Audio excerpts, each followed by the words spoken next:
Hoy tenemos que continuar con la tercera clase de Ruth. Vamos a terminar. Dios mediante, hoy mismo vamos a terminar con esta tercera clase de Ruth. Ya dijimos lo verdaderamente importante de esta historia. Lo que nos queda es un poco la novela acerca de su vida y de cómo conoció al amor de su vida y cómo todo salió bien y, como diría el cuento, terminaron felices y comieron perdices. Pero aquí el objetivo con que el profeta Samuel escribe este libro de Ruth era que los israelitas se dieran cuenta que una mujer moabita de una raza despreciada por los israelitas había decidido seguir al Dios de Israel. Le había dicho a su nuera, ¿verdad? A su nuera, siempre me equivoco con eso de suegra, a su suegra, nunca invoco bien el parentesco. Le había dicho a su suegra, Noemí, te voy a seguir y tu pueblo será mi pueblo y tu Dios será mi Dios. Ella había tomado una decisión de mezclarse con los israelitas y adoptar al Dios de Israel. Y Samuel le dice a los israelitas, Dios la aceptó. La aceptó como pueblo hasta el punto de que de ella salió el rey que ahora tenemos, David. Y Samuel no lo sabía, pero incluso de ella salió Jesús. Es de la descendencia de Jesús. Entonces, Samuel nos está diciendo, no es por haber nacido dentro del pueblo de Israel, es por haber aceptado al Dios de Israel. Esa es la historia de este libro, la enseñanza que Samuel quería dejarle a los israelitas. Entonces lo que nos queda ahora, como ya en las dos clases anteriores de Ruth estuvimos viendo este tema precisamente de la genealogía y de cómo Ruth se inserta dentro de la genealogía de David y de Jesús y de cómo Dios y el pueblo de Israel la acepta, ahora nos queda terminar en la clase de hoy, la tercera, completando la historia. Esta historia es muy importante por este punto que también lo vimos en la clase pasada. Vos, el príncipe azul de esta historia, es el Goel de la familia de Noemí. El Goel quiere decir el pariente más cercano, aunque en realidad no era el más cercano, era el segundo más cercano, y ahora vamos a ver un poquito la novela, cómo se desarrolla. Perdón que le diga la novela, pero es esta historia que cuenta Samuel y explica un montón de cosas fundamentales al pueblo de Israel para que ellos recuerden cómo funciona todo y lo fundamental, como les decía, recuerden que no es por la raza que Dios mira a una persona, sino por el corazón. Entonces, vos, el príncipe azul de esta historia, el que termina casándose con Ruth, es el Goel de la familia de Noemí y Elimelech, que era el marido de Noemí fallecido. El Goel significa que es la persona, el familiar más cercano responsable de cuidar de esa familia cuando fallece el titular de la familia. Eso es amplio, recuperar las tierras que se habían perdido, liberarlo de la cárcel, salirle de testigo, de abogado, prestarle dinero, todo lo que sea necesario, incluso casarse con la viuda, si se lo permitían las circunstancias. Ya vamos a ver algún detalle, si se lo permitían las circunstancias, casarse con la viuda que no haya tenido descendencia del fallecido, para que el fallecido pudiera tener descendencia, o sea, se prestaba para que ella tuviera hijos del fallecido, por decirlo así, y pudiera continuar la descendencia y la herencia de esa familia. Un sistema muy complejo. Vos era el Goel, el rescatador de la familia de Noemí, pero Ruth no lo sabía. Entonces se produce un diálogo. Ustedes recordarán que habíamos leído que Ruth, voy a hablar un poquito más rápido para poder terminar a tiempo, pero Ruth había llegado nuevamente a Israel con su suegra Noemí, viuda, y no tenían comida. Entonces los pobres tenían el derecho a llegar a un campo que estuviera siendo arado, que estuviera siendo, no arado para sembrar, estuviera siendo cosechado, o sea, que la cosecha se estuviera levantando y ellos separaban el trigo o lo que lo estuvieran cosechando de la hierba mala que había en la tierra, espigaban y entonces había muchos granos que caían en la tierra. Los pobres, con autorización del dueño, tenían derecho de venir detrás de los espigadores contratados para levantar la cosecha, juntando los granos que se hubieran caído para poder comer. Era un derecho de los pobres, pero con permiso del dueño del campo. El dueño del campo era vos.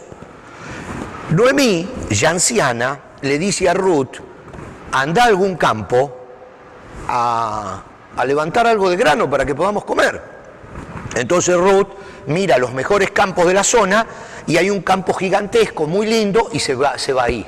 Y empieza a recoger el grano que se había caído con los demás pobres de la zona. Le pide permiso al capataz, todo funciona de la misma manera. El dueño del campo pasa por ahí y le echa el ojo.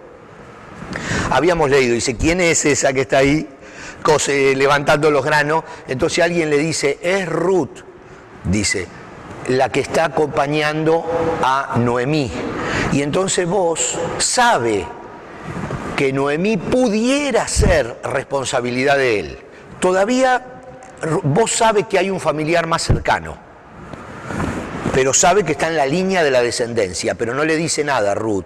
Y se empieza a relacionar con Ruth sin que Ruth sepa nada de que este dueño del campo es la persona, en teoría, responsable de sostenerla a ella y a Noemí. Continúa la novela, dice, Ruth le dice a vos,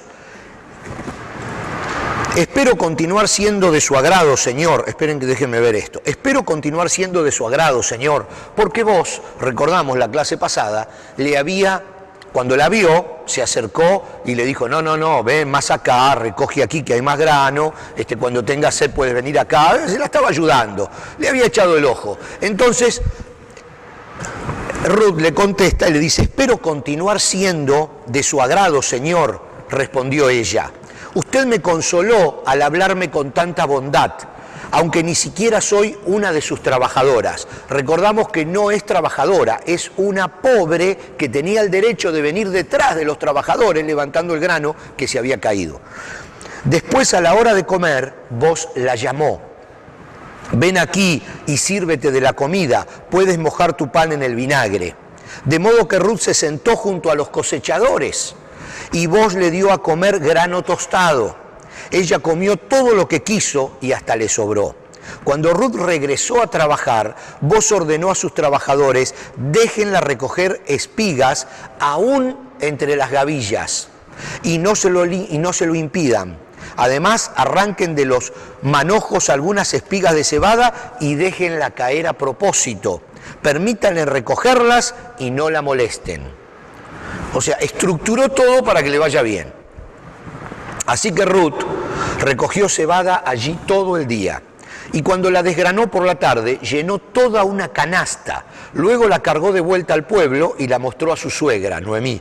También le dio el grano tostado que le había sobrado de su comida del mediodía, ¿no? ¿Dónde recogiste todo ese grano hoy?, preguntó Noemí. ¿Dónde trabajaste? Que el Señor te bendiga al que te ayudó. Entonces Ruth le contó a su suegra acerca del hombre en cuyo campo había trabajado y le dijo, el hombre con quien trabajé hoy se llama vos. Se lo dice a Noemí. Que el Señor lo bendiga, dice Noemí. Nos muestra su bondad no solo a nosotras, sino también a tu marido que murió. Ese hombre es uno de nuestros parientes más cercanos, uno de los redentores de nuestra familia. Ese redentor es el Goel en las traducciones antiguas. Redentor es la persona encargada de la familia cuando el encargado, el marido, no está.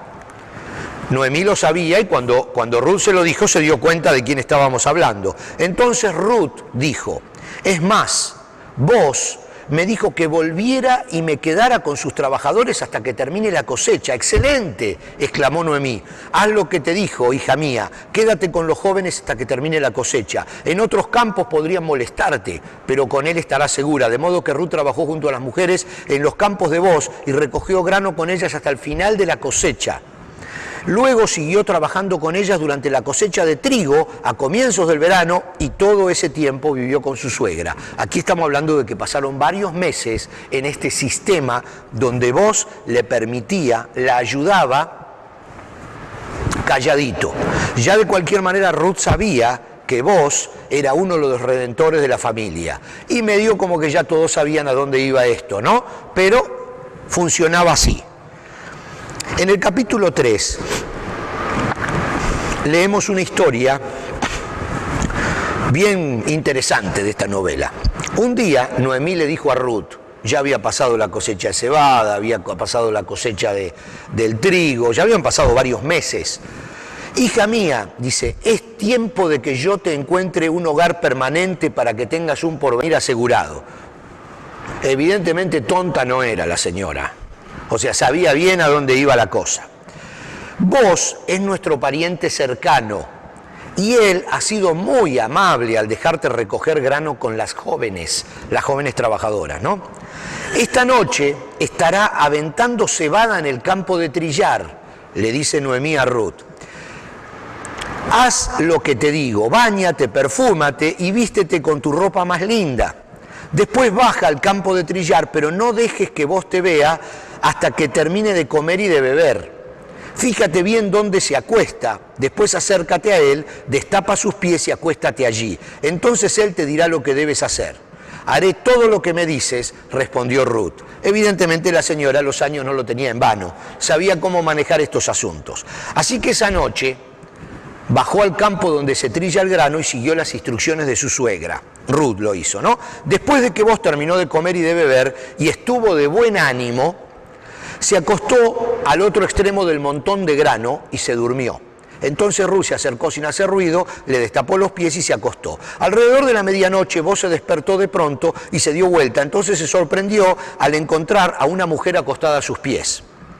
¿Quién eres?, preguntó. Soy Ruth, su sierva, contestó ella. Extienda sobre mí el borde de su manto, ya que usted es el redentor de mi familia. Ahí ya se lo dijo de una, ¿no? Entonces, aquí viene la historia que es muy interesante, ¿no? El Señor te bendiga, hija mía, exclamó Booz. Muestras aún más lealtad familiar ahora que antes, pues no has ido tras algún hombre más joven, sea rico o pobre. Ahora, hija mía, no te preocupes por nada. Evidentemente con esto está diciendo Booz no era un joven de su edad, sino era un hombre mayor, ¿no? Yo haré lo que sea necesario, le dice Booz, porque todo el pueblo sabe que eres una mujer virtuosa. Pero aunque es cierto que yo soy uno de los redentores de tu familia, hay un pariente más cercano que yo. Quédate aquí esta noche y por la mañana hablaré con él. Si está dispuesto a redimirte, muy bien, que se case contigo. Pero si no está dispuesto a hacerlo, entonces, tan cierto como el Señor vive, yo mismo te redimiré. Ahora acuéstate aquí hasta la mañana. O sea, él iba a hacer los trámites con el pariente más cercano, el que realmente era el goel de la familia. Él era el segundo en la línea, para ver si él podía redimirla, o sea, podía ayudarla, recuperarla, comprar los campos y casarse con la viuda. Vamos a ver cómo sigue la historia. Entonces Ruth se acostó a los pies de Booz hasta la mañana, pero ella se levantó muy temprano, eso era medianoche, recuerden. Siguió acostada allí, pero a la mañana se levantó muy temprano, antes de que hubiera suficiente luz para que una persona pudiera reconocer a otra, pues Booz había dicho, nadie debe saber que estuvo una mujer aquí en el campo de trillar. Luego Booz le dijo, trae tu manto y extiéndelo. Entonces él midió 6 medidas de cebada sobre el manto y lo colocó sobre las espaldas de ellas. Después él regresó al pueblo. Cuando Ruth volvió donde estaba su suegra, Noemí le preguntó, ¿qué sucedió, hija mía? Ruth le contestó a Noemí todo lo que Booz había hecho por ella y agregó, me dio estas 6 medidas de cebada y dijo, no vuelvas a tu suegra con las manos vacías. También Booz había de qué se trataba, ¿no? Es evidente que a la suegra hay que tenerla bien. Entonces Noemí le dijo: ten paciencia, hija mía, hasta que sepamos lo que pasa. El hombre no descansará hasta dejar resuelto el asunto hoy mismo. Y sí, tenía razón Noemí. En el capítulo 4 vemos que Booz fue a la puerta de la ciudad y allí se sentó. Y en ese momento pasó por ese lugar el redentor de la familia que Booz había mencionado, así que lo llamó. Amigo, ven, dice, siéntate aquí, quiero hablar contigo. Así que se sentaron juntos. Enseguida Booz llamó a 10 líderes del pueblo y les pidió que se sentaran allí como testigos. Entonces Booz le dijo al redentor de la familia, miren cómo lo apretó. La verdad que la historia es excelente. Tú conoces a Noemí, le dice, la que volvió de Moab. Está por vender el terreno que pertenecía a Elimelec, nuestro pariente. Pensé que yo debía hablar contigo para que pudieras redimir la tierra si deseas hacerlo. Le está hablando de la tierra. Si quieres la tierra, entonces cómprala ahora en presencia de estos testigos. Pero si no quieres la tierra, házmelo saber ahora mismo, porque después de ti soy el pariente más cercano para redimirla, para comprarla. El hombre respondió, muy bien, yo la redimo.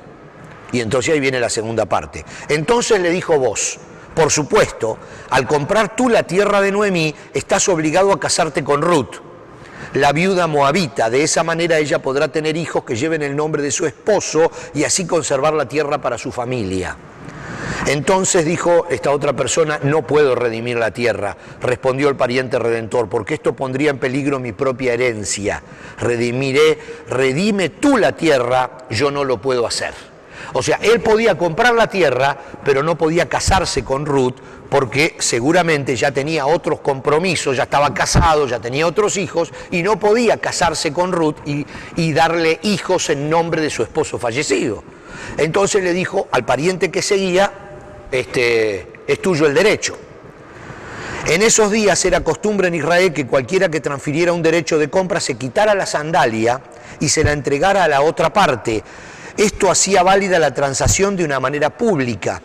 Entonces el otro redentor de la familia se quitó la sandalia mientras le decía a Booz, compra tú la tierra. Estaban hablando de la tierra, pero con la tierra venía Ruth incluida. Entonces Booz le dijo a los ancianos y a la gente que estaba alrededor, ustedes son testigos de que hoy le compré a Noemí toda la propiedad de Elimelec, Kelión y Mayón, que son los hijos también fallecidos. Además, junto con la tierra adquirí a Ruth, la viuda moabita de Mahlón, para que sea mi esposa. De ese modo ella podrá tener un hijo para que el nombre de la familia de su difunto esposo continúe y herede aquí en su pueblo natal la propiedad de su familia. Hoy todos ustedes son testigos. Ven que era bien confuso el sistema que ellos tenían, pero muy sano en el aspecto de mantener la unidad familiar. Miren hasta qué punto, o sea, necesitaban un heredero que se quedara con la tierra que era de la familia y no lo tenían, entonces el pariente más cercano se casaba con la viuda y le daba un heredero en nombre del fallecido. Bien complejo, pero muy profundo. Entonces, dice, los ancianos y toda la gente que estaba en la puerta respondieron, somos testigos que el Señor haga que esta mujer que va a ser parte de tu hogar sea como Raquel y Lía. ¿Se acuerdan de Raquel y Lía? De quienes descendió toda la nación de Israel. Que prosperes en Efrata y que seas famoso en Belén. Y que el Señor te dé descendientes por medio de estas jóvenes que sean como los de nuestro antepasado Fares, el hijo de Tamar y Judá. Una bendición que le dieron a este hombre sin saber que estaban dándole una palabra profética realmente. Porque miren lo que dice, hagan que esta mujer sea como Raquel y Lía, de quienes descendió toda la nación de Israel. De Ruth, finalmente, descendió toda la nación del nuevo Israel, el nuevo pueblo, porque de Ruth, finalmente, nace Jesús. Así que es bien interesante como historia este libro.